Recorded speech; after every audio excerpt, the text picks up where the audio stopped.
Hello, everybody. Welcome back to another episode of Referee's Discretion. As always, my name is Ryan, and with me is the wrestling purist himself, the best there is, best there was, best there ever will be. It is Jeff, the Hitman Hall. Hello, hello. We've got a doozy for you today. It is WCW Halloween Havoc 1997. I almost went with 98 because it has that awful Hogan Warrior match, but I'm actually going to do a review on it this upcoming week. So sorry that I took that away from you, Jeff. Oh, I've been all broke up about it. Yeah. But don't worry, this card has everything for you. Okay. So I took that and I give you everything on this card. So there's so much. It's very true. It's a very melting pot-esque professional wrestling card. This is taking place in essentially what became kind of the mecca of where WCW would hold all of their bigger events. That would be the MGM Grand Garden Arena, Las Vegas, Nevada.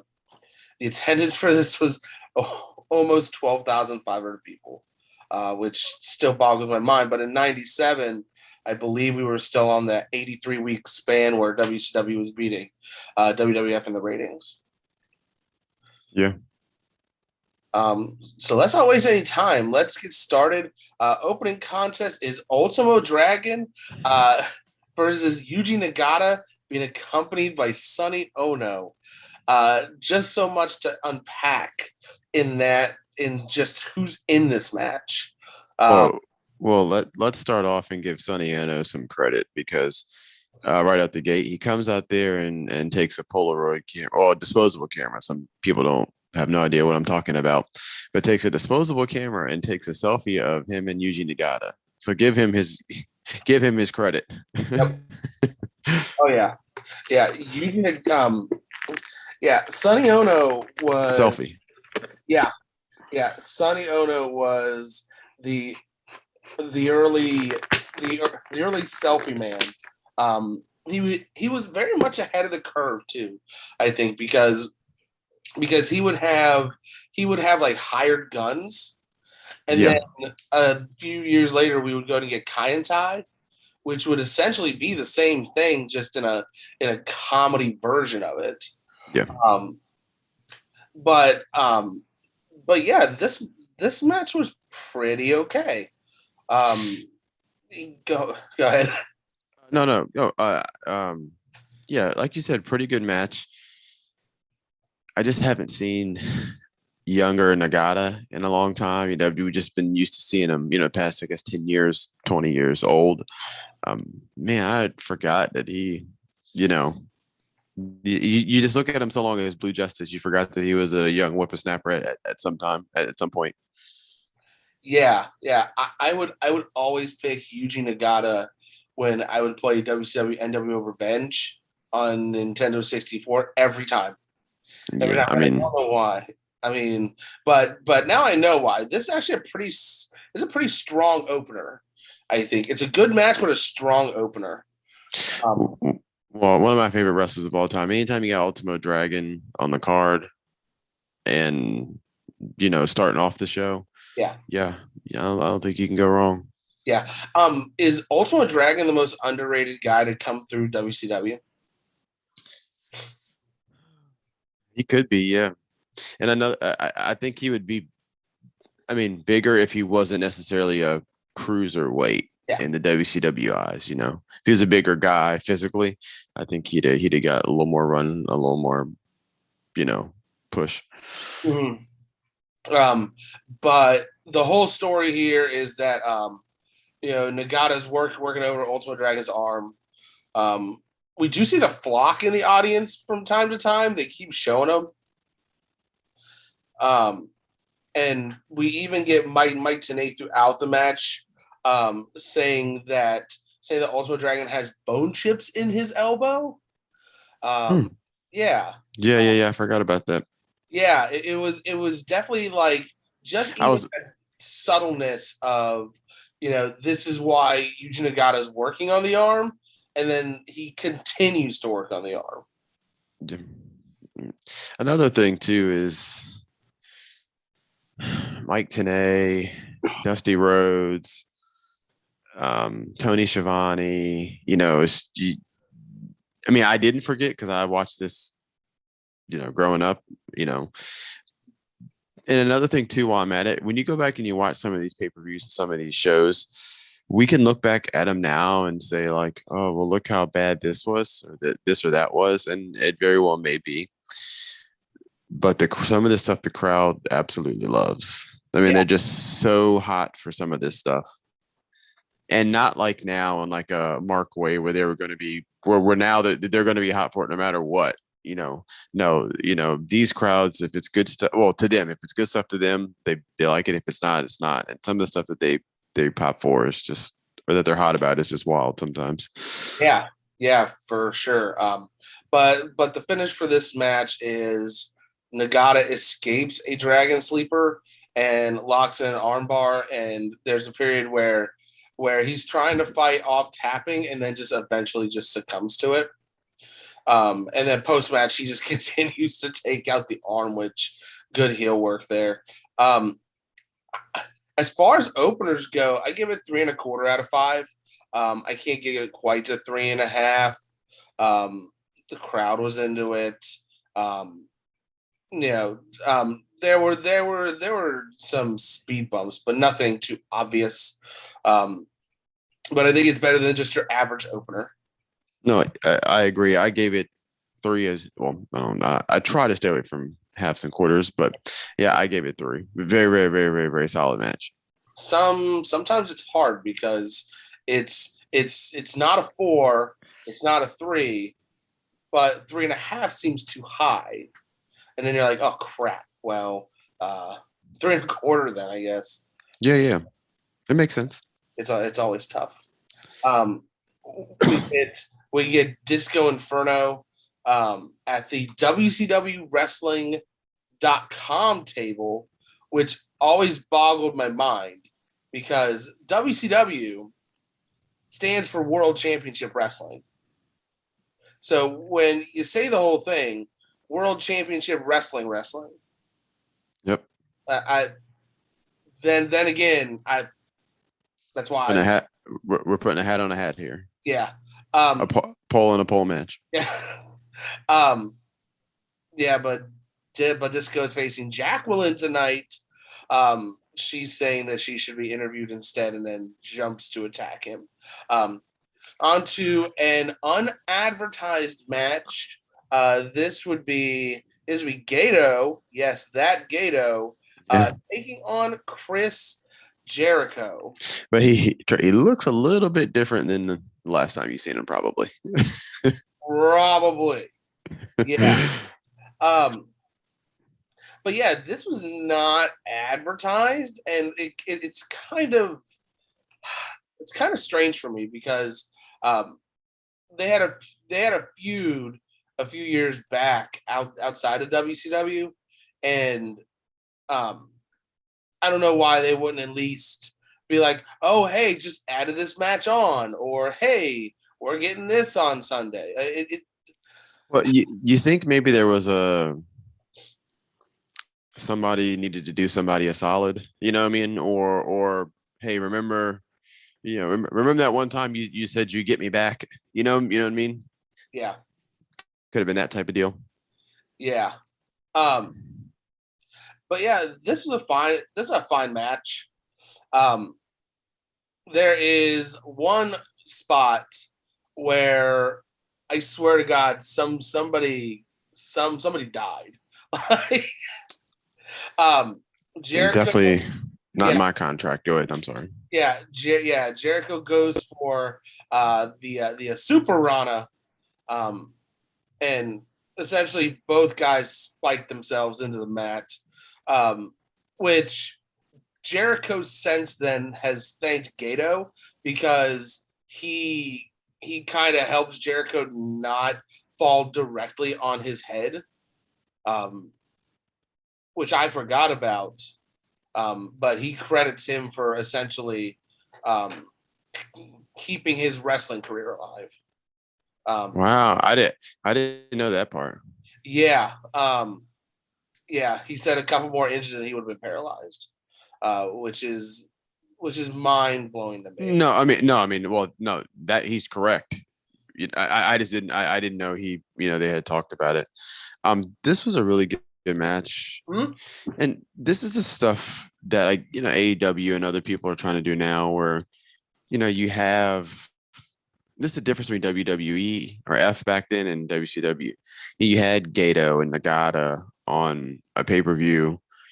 As a kid, whether you knew them or not, it was just cool to have. I don't mean like foreign or like a foreigner. No, what I mean like foreign wrestlers outside of your wheelhouse when when you were younger that you knew or didn't know about. So this was good. This is a really good match. Outside of Gato looking like the third men on a mission with Mo and Mabel. Um, this was a this was a um, this was a good match. I wrote down that Mike Tenay at one point says that he looks like a 1970s Southern style brawler, and I'm like, Gato. yeah, Oh yeah, I mean yeah, 100%. and I'm like, yeah, yeah, of course he does.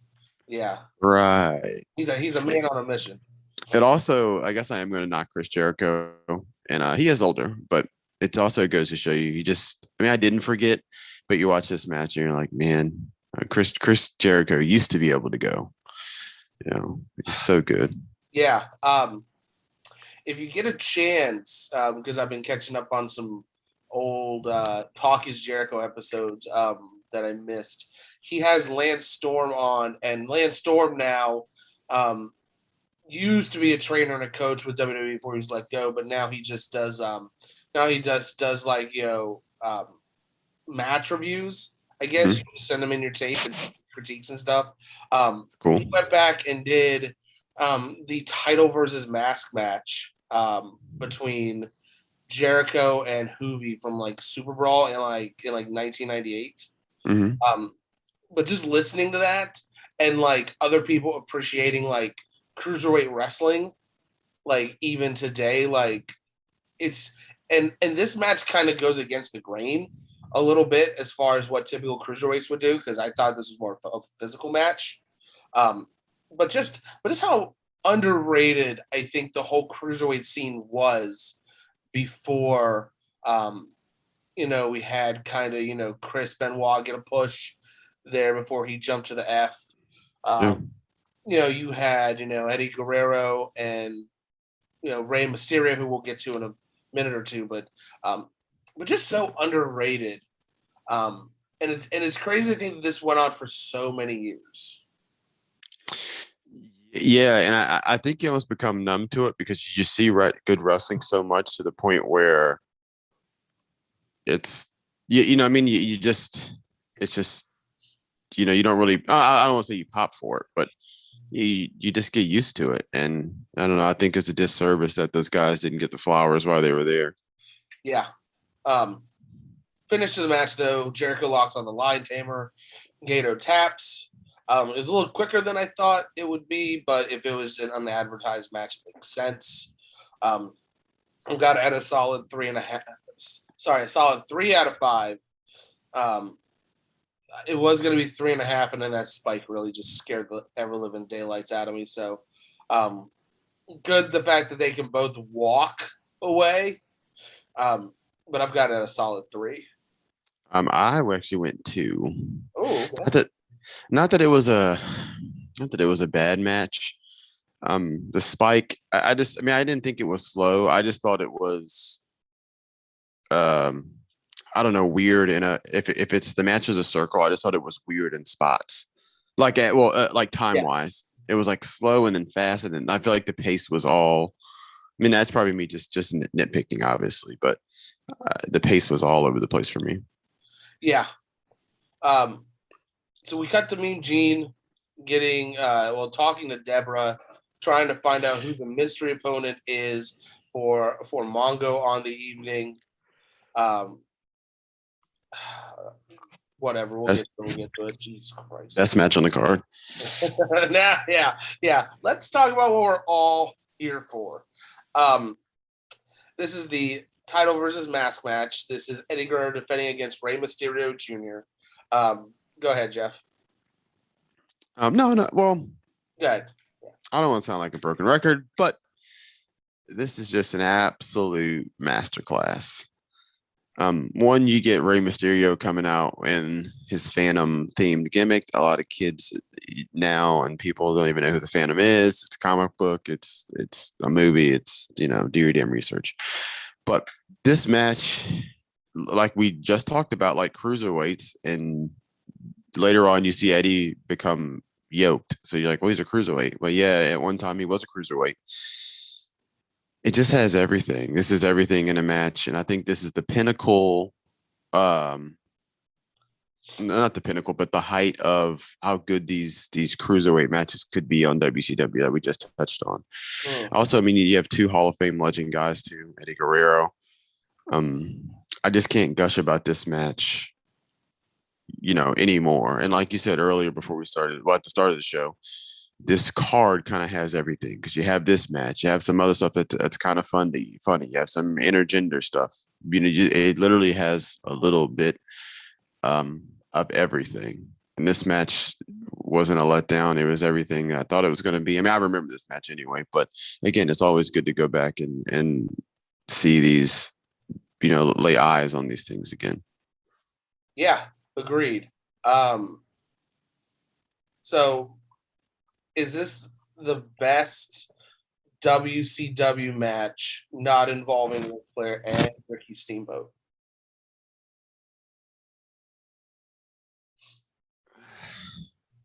I'm gonna say no, just because there's so many other ones. You start talking about Barry Windham, you start talking about the Horsemen and the Rock and Roll Express.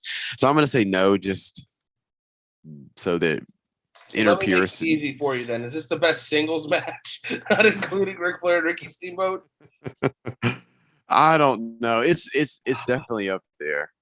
Gosh, I would say I would say with if you're just talking technical ability, yeah, it might be.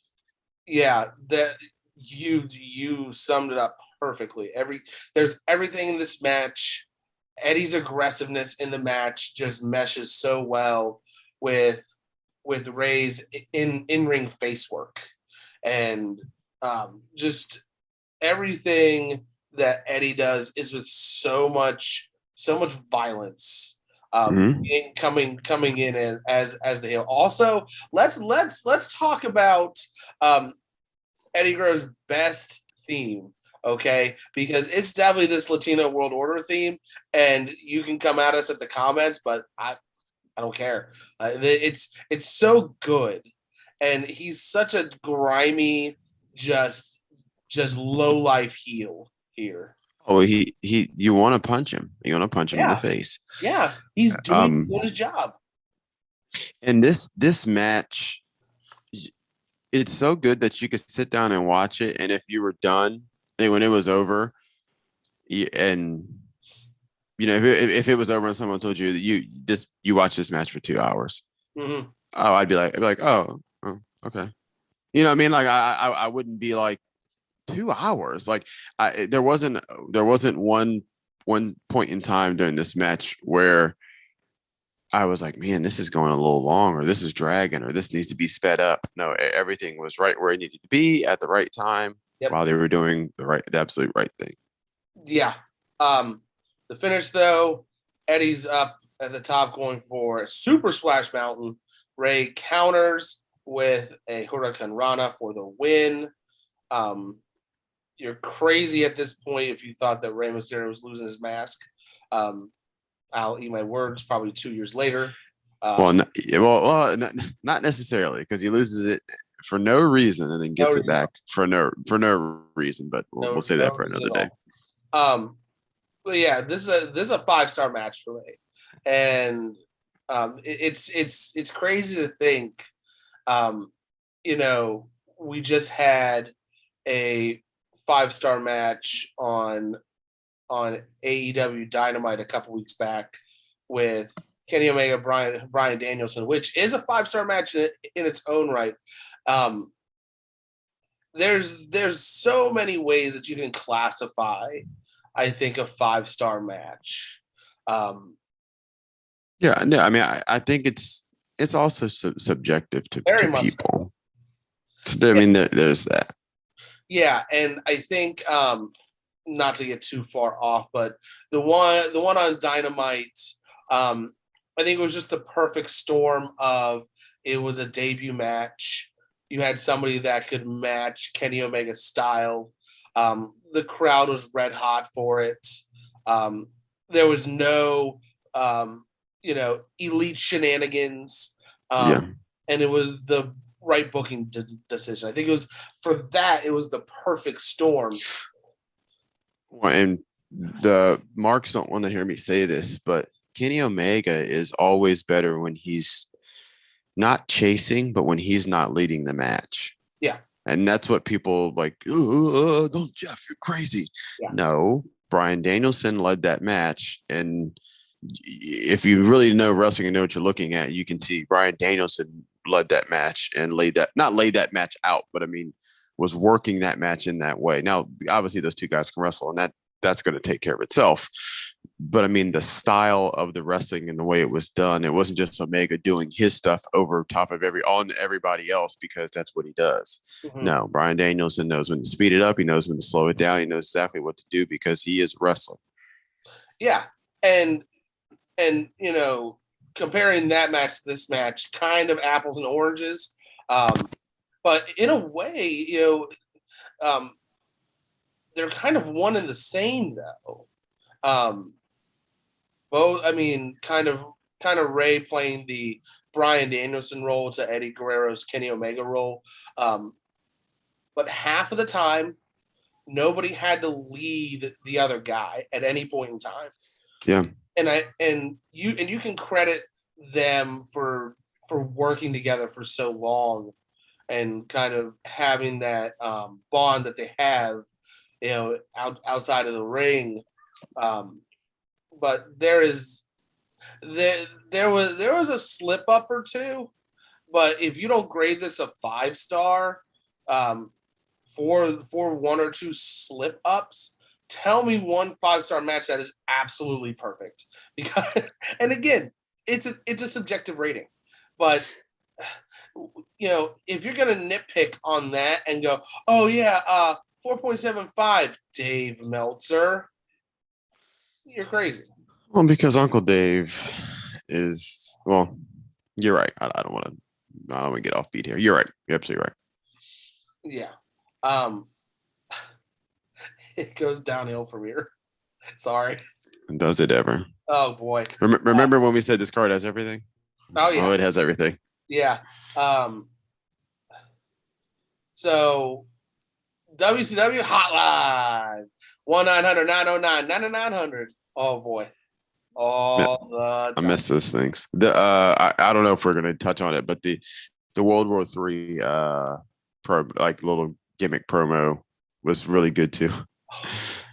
Yeah. But like the soldier, comes out the thing like the world's destroyed. You know what I mean? He's covered in it looks like Mad Max Fury Road. I was like, oh boy. So good. We get Hogan and Bischoff NWO promo. It goes way too long for me. I don't care about it. Moving on to the next match. It is Steve Mongo McMichael taking on Deborah's mystery opponent for him. That would be Jeff. Go ahead, because I know this is your boy. This would be Das Wonder Kid, Alex Wright. This is the best match on the card, bar none. Don't at me in the comments. I don't care. Alex Wright. Alex Wright is awful. Alex Wright is my guy. I may or may not have gotten written up in school for doing his dance. I also may or may not have got a personal flag for scoring a touchdown in my football game when I was younger, and then doing the Alex Wright in the end zone as well. Oh gosh, boy, this match was awful in so much, but it was a beautiful awful.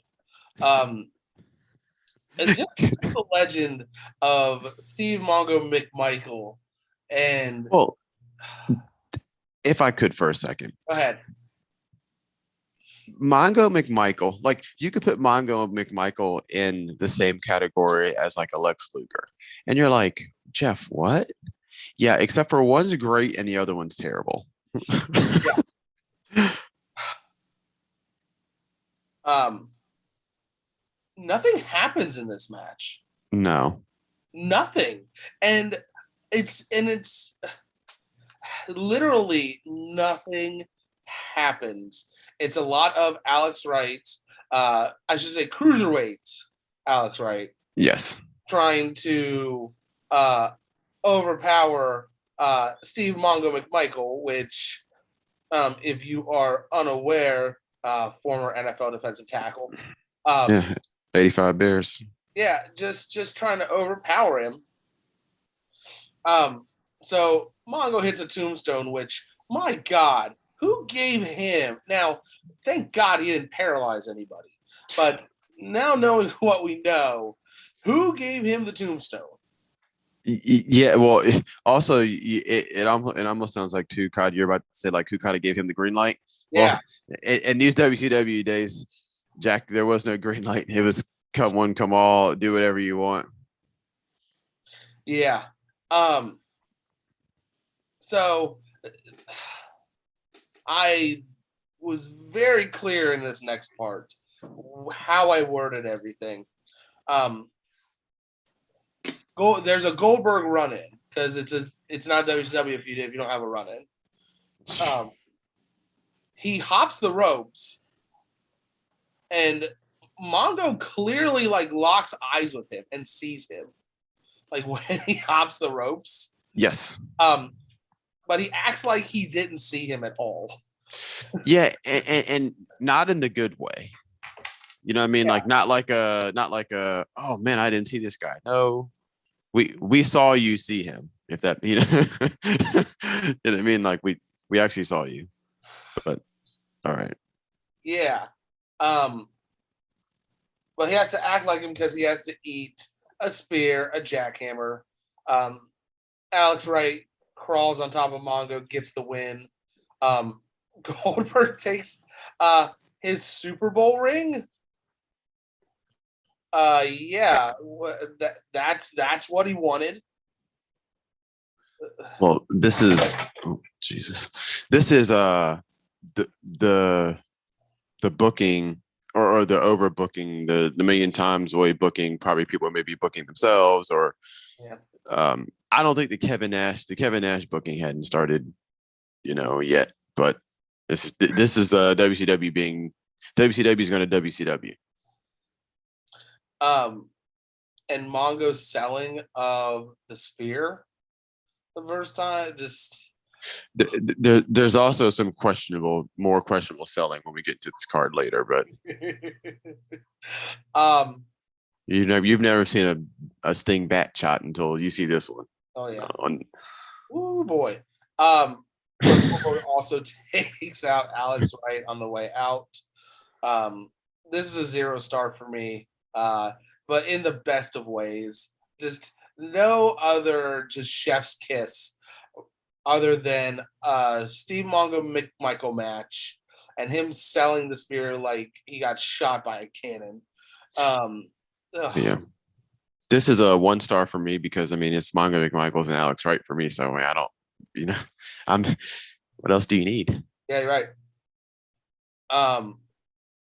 So we get a promo from Macho Man and Miss Elizabeth. We get snapping to a Slim Jim a couple times. He's got that sweet jacket, which I before in '97. This whole I mean, Macho Man, his gear is second to none. Well, his whole gimmick and everything. Mm-hmm. If someone's like, if someone would have told tells you like, hey, there's gonna be these guys and say, oh yeah, since they snapped to the Sun Beams, you're gonna have a cowboy hat on, all these colors, you're like, what? But then you see Macho Man, you're like, wow, this. Oh yeah, okay, yeah, this is it. This makes sense.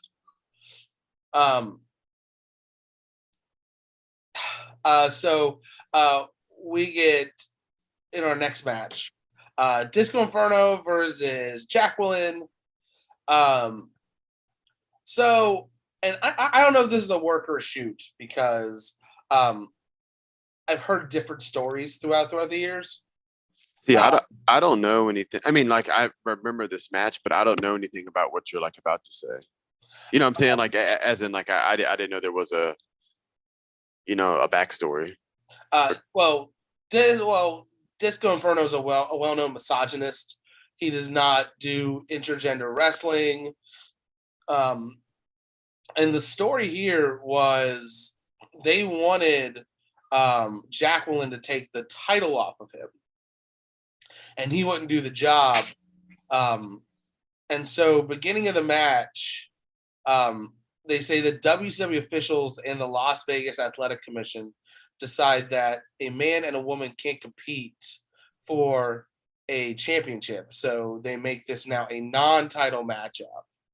Um, so I don't know if this is if this is one of those situations where this is an actual thing where a woman can't compete with a man. I know this isn't the mid '80s, but um, Well, you also got to think the world was a different place back then. yeah. Um, but I'm not sure, of, what the actual decision was. But either way, I have a feeling it was Disco not wanting to do the job, which was Knowing him and listening to his podcast, yeah, probably. yeah. I mean, listen, I don't want to sound like I don't want to be misogynist as well. I mean, obviously I'm not, but I mean, should she be taking the belt off Disco? Yeah, I mean, yeah, I'm just saying, you know what I mean? Like, You're not I, wrong. don't- I don't know. Yeah. Minus like, somebody coming out. If you want to do like obviously a run in or a wonky finish and she wins, okay, fair, but she just can't go over them clean. I wouldn't do that. Well, and what I was trying to think of was was the Great American Bash from 1991. Um, it was supposed to be the Steiners and Missy Hyatt against Arn, Wyndham, and then Paul E. Um, Yeah. Flair left, so they took Wyndham out of the match. Scott Steiner got hurt, so they took him out of the match. So now it was Rick and Missy taking on Arn and Paul E. Um, so then you had Dick Murdoch and Dick Slater run out and pretty much abduct Missy Hyatt because the Maryland State Athletic Commission at the time, this was 91, so we're looking at 6 years, didn't allow intergender matches. Stuff So is it's crazy, right? I love this type of not like that type of stuff. I'm saying I love like actual legit, hey, you can't do this in this building or this venue because, like actual real, not heat, but real rules. Yeah. Um, but there's nothing to this match. It's a nothing match. Yeah, it's nothing. I'll give it a quarter star because you have Jacqueline trying.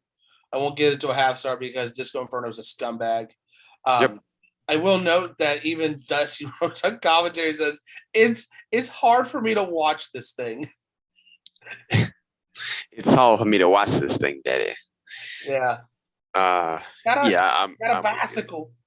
Yeah, it's not a good match. To be fair to Jacqueline though, she wasn't bad at all. Yeah. It wasn't like a divas or puppies. Like no, Yeah. Jacqueline actually was pretty solid. It's very similar to around the same time where Jazz was at ECW. Yeah. And she was putting the boots to Simon Diamond and yeah. just just when you think like something has left your life in your memory, Simon Diamond. Oh boy. Yeah. Oh boy. All right. Next up, the WCW United States Heavyweight Championship match. It's Kurt Hennig defending against Ric Flair Woo. Um, this was a good match. It was. And Ric Flair has his robe stolen, sleeves cut off of it. Yeah. So that was the crux of this. Yeah, this was okay. I don't think it's weird because I love hitting and hitting is a dude, Yeah. but it's I don't know. It was weird.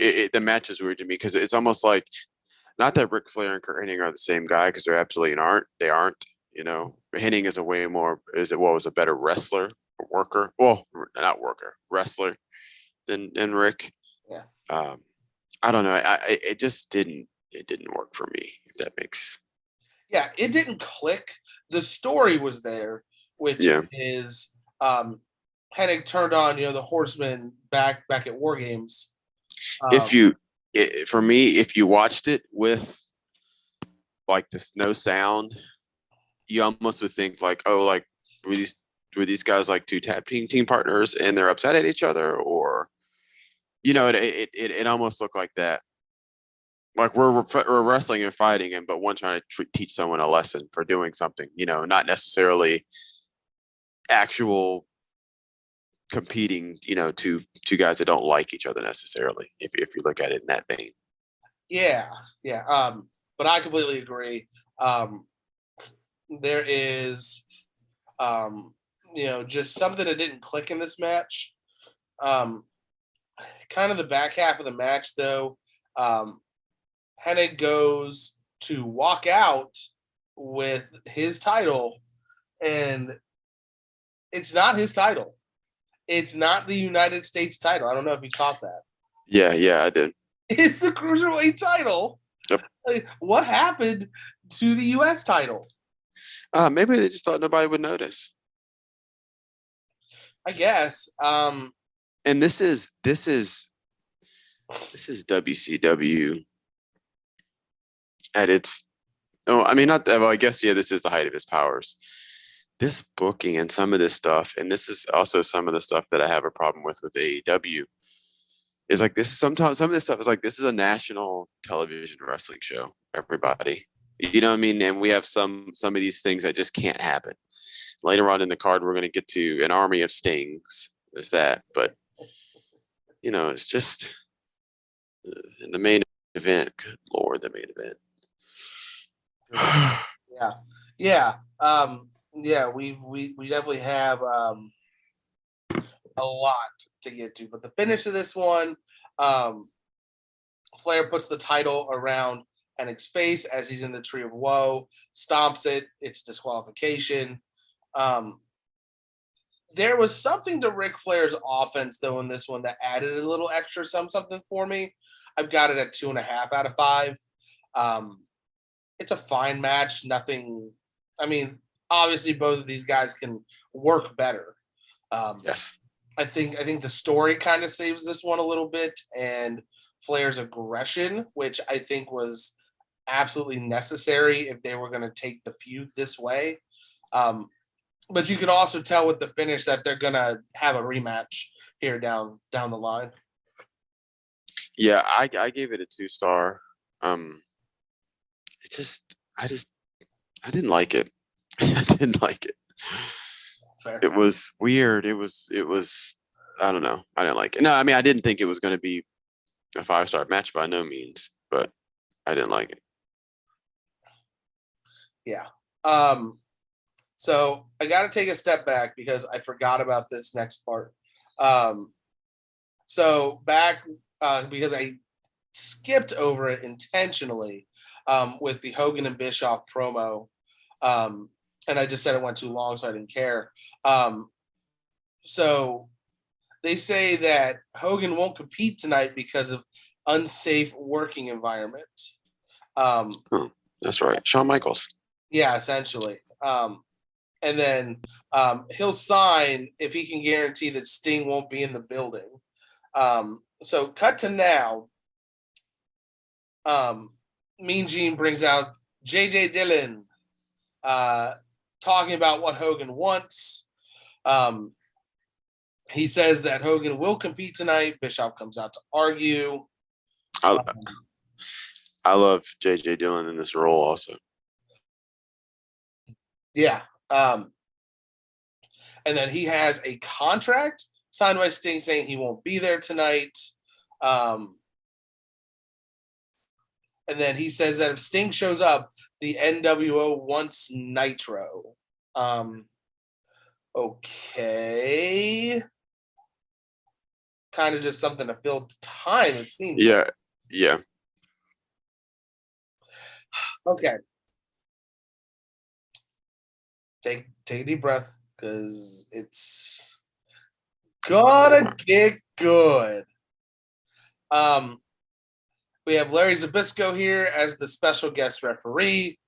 Sorry to cut you off. Remember when we said it gets downhill? Well, this is once we've gotten down this level of hill, then it goes down even further than that, and it makes a left. Yeah.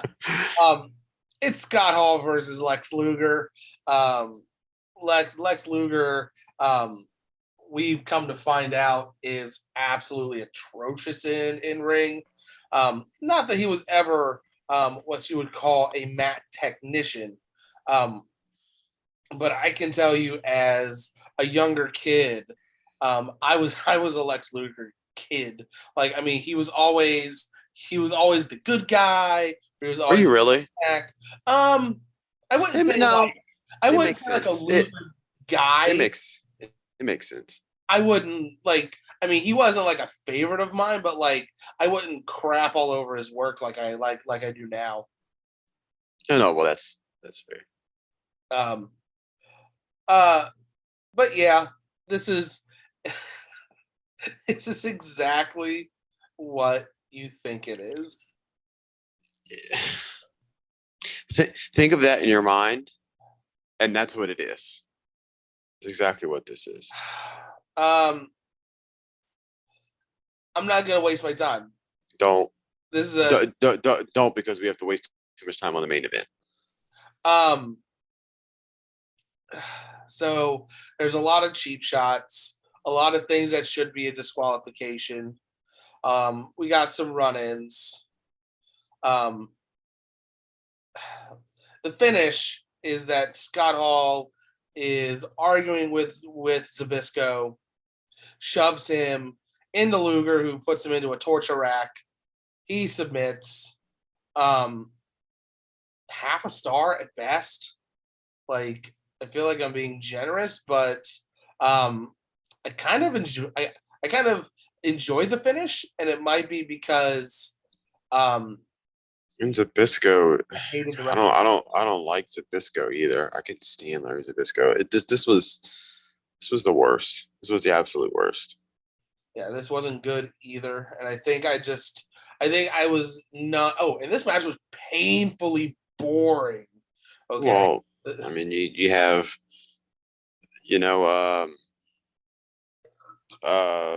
2x4 wrestling, a 6x4. You have a 2x4 wrestling a friggin' 12-pack before the match. So, if you're looking at it like that, it's what are you gonna get?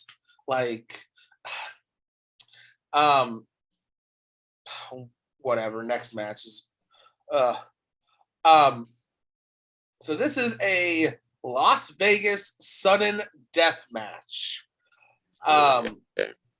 This is Randy Savage and Diamond Dallas Page. The rule to this is that there are no rules, except you can beat your opponent when they don't answer a 10 count. So it's essentially a last man standing match. Kind of. But for some reason they're in Las Vegas, so they just call it that. And a death match? What? You could have just called it a Las Vegas last man standing match. Or a street fight. Yeah. You get DDP in his trademarked taped ribs look here, which is fantastic because that's how I remember Diamond Dallas Page in WCW. Always. Very early on in this match,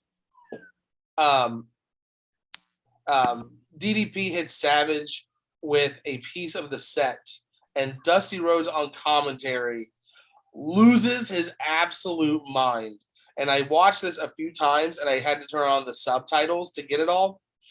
Um, he wobble legged him. Did he wobble leg him? Huh? I like this. He wobble legged him. He picked up the waitress tray and busted him with it. Oh man. Like, but imagine it in a Dusty Rhodes accent. And And a Dusty high Rhodes. pitched and losing his mind. Um, this was entertaining. I like this match. This is one of those matches that is, it's not bad, but it's bad in a good way, if that makes sense. Yeah. Um, then we get Dusty Rhodes channeling his inner Joey Styles when we have Kimberly run out and kind of pulls Liz away, and we get a cat fight. She drug her all the way to the back. Oh yeah, the run-ins. This match. Overbooking. Then well, we haven't even got to that yet, but then you get this run-in, and then you get like a said member of the Sting clan, because there's so many, come down and hit Diamond Dallas Page with like the worst bat shot you've ever seen. Yeah. He hits him, he like touches him, and then DDP is gone off the face of the earth. Yeah. he is no more. He is dead. Yeah, essentially. Yeah.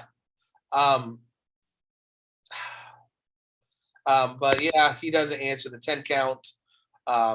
So Randy Savage does win the match. I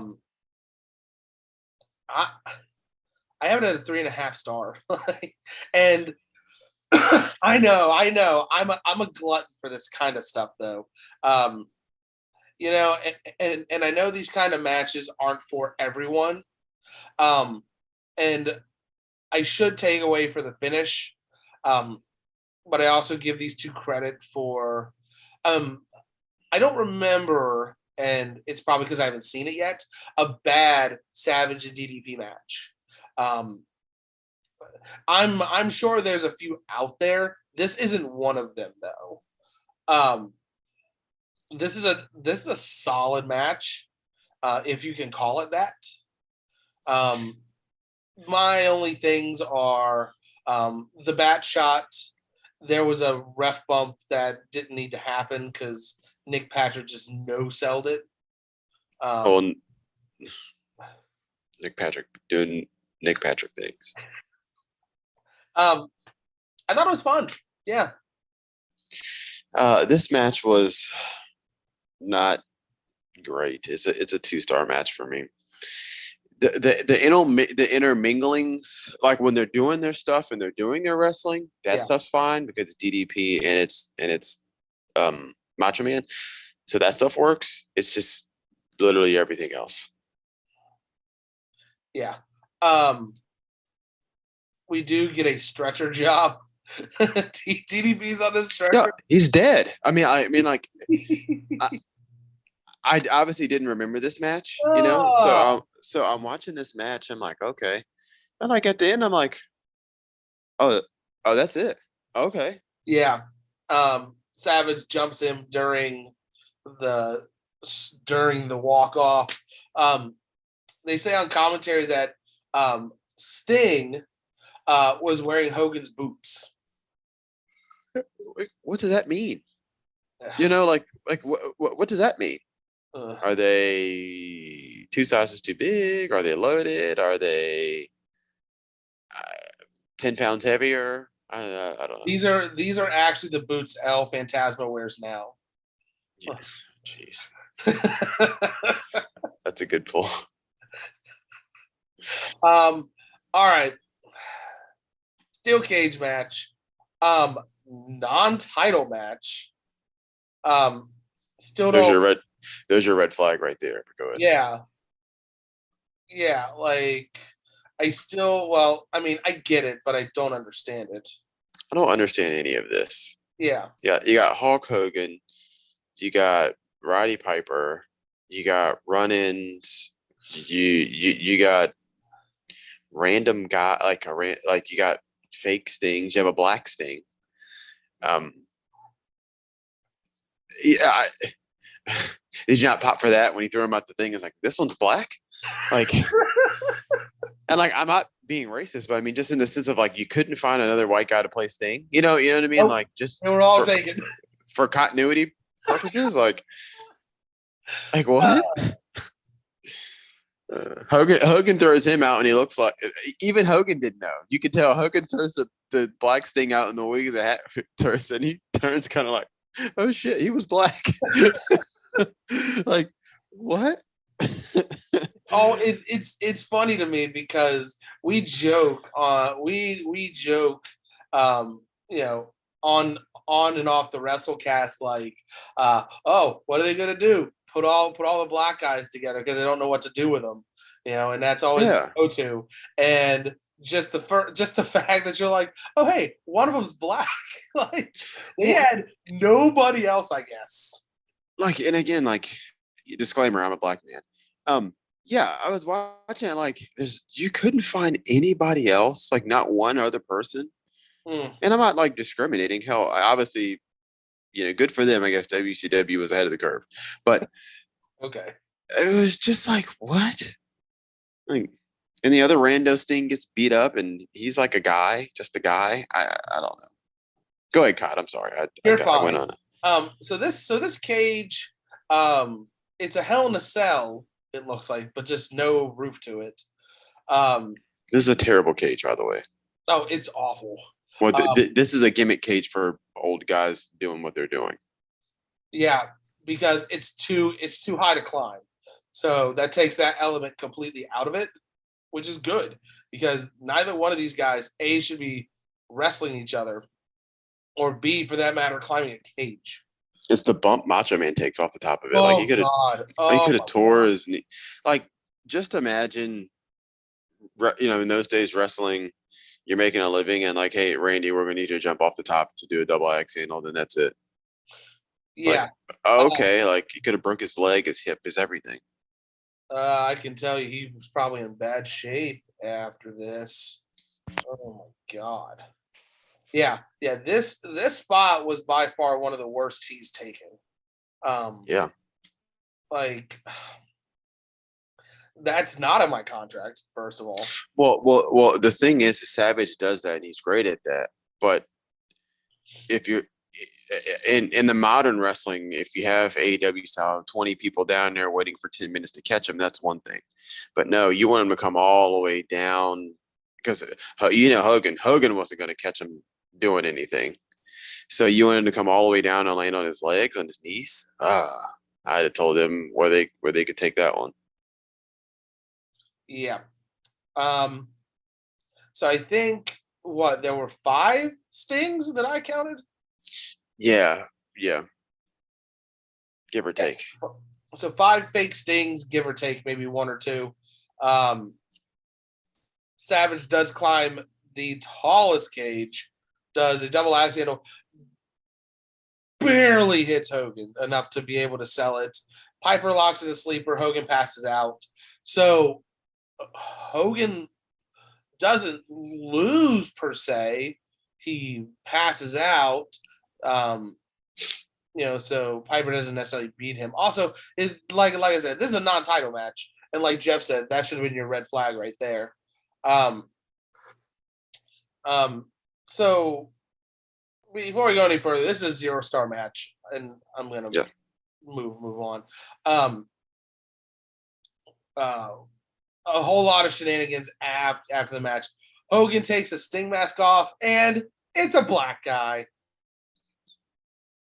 Yeah, like what? More stings, other rando stings getting beat up. There's just no rhyme or reason. It's a schmaz. The whole, they're just out there beating up, and then Piper gets handcuffed to the cage. And hats off to Piper for getting paid to hit the real hustle. The real work was Piper getting paid, get a nice probably pay job to payday to come out here, get beat up for a little bit, and then handcuffed to a cage. Yeah, he said. Piper heard this layout and was like, oh, yeah, sure. Yeah, I'll do this. So I don't have to do anything. So you're actually going to beat up the one Sting more than you're going to beat up me? Yeah, book it. Wait, so you're telling me that I'm actually gonna go over Hollywood Hogan? Yeah, I'm going over Hogan, and while and I'm going to be handcuffed to the cage while I do it. Yeah, that's Okay. sign me up. Yeah. Yeah. Yeah. So there's one point where there's just a random guy with a Sting mask on, and he climbs the cage, but is stopped by a fake Sting, and um, the the camera, and this is on WCW. The camera is on this shot alone for so long, Yeah, and they commentary is selling this thing so well. and he has on like jeans and a t-shirt. Yes. Like he's not even in like a black trench coat or black jeans. He's just in jeans and he looks like a fan. There's Yeah. jeans and a t-shirt and Sting face paint. Like for a split second, I was like, man, I don't remember like a fan. Like I don't remember. Yeah. You know? Yeah. But it's but they're on this shot for so long of this fake Sting and this fan Sting. It's obvious he's a plant. Fan Sting. Fan Sting, yeah. But commentary acting like this is a shoot, and security finally gets control. Two old guys. NWO closes the show on top. Jesus, that's that. Thank God. This was a negative 5-star. God, this sucks. Yeah, this is overbooking at its finest. You'd have paid your hard-earned money to watch this in '97. It's sad. Yeah. Take out the cruiserweight matches, the 3 of them, and this card was absolutely awful. Mm-hmm. I mean, Nagata Ultimate Dragon was good. Jericho Gato was okay. You have to watch Ray and Eddie. But those are the first 3 matches.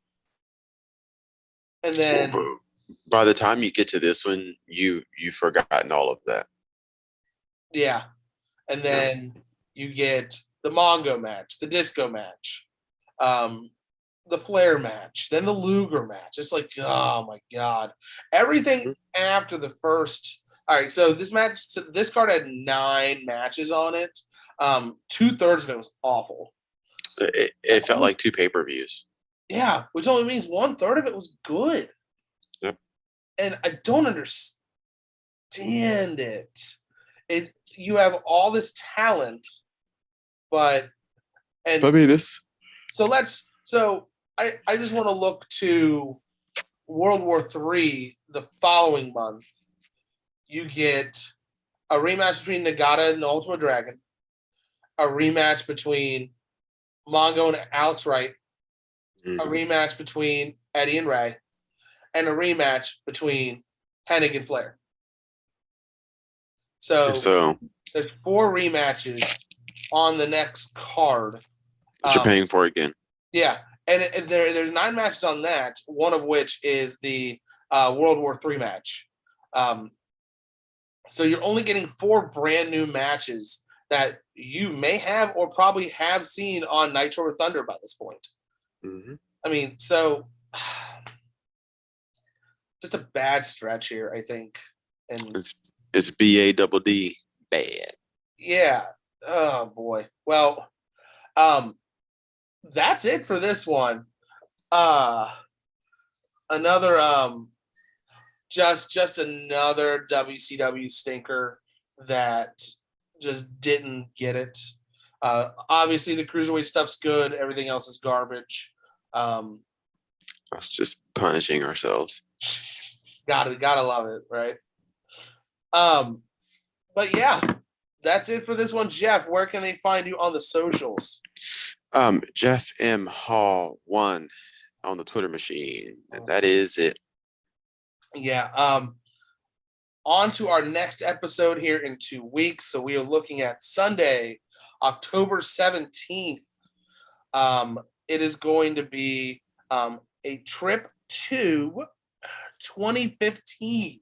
So just 6 years prior to where we are in our current state here. We're going to take a look at, I'm not sure if they were TNA or Impact Wrestling at this point, but it's Bound for Glory 2015. You can watch the show ahead of time if you have Impact Plus. So go watch that before watching our review. And that is all we've got for this episode. That's Jeff the Hitman Hall. My name is Ryan, and we will see you next time.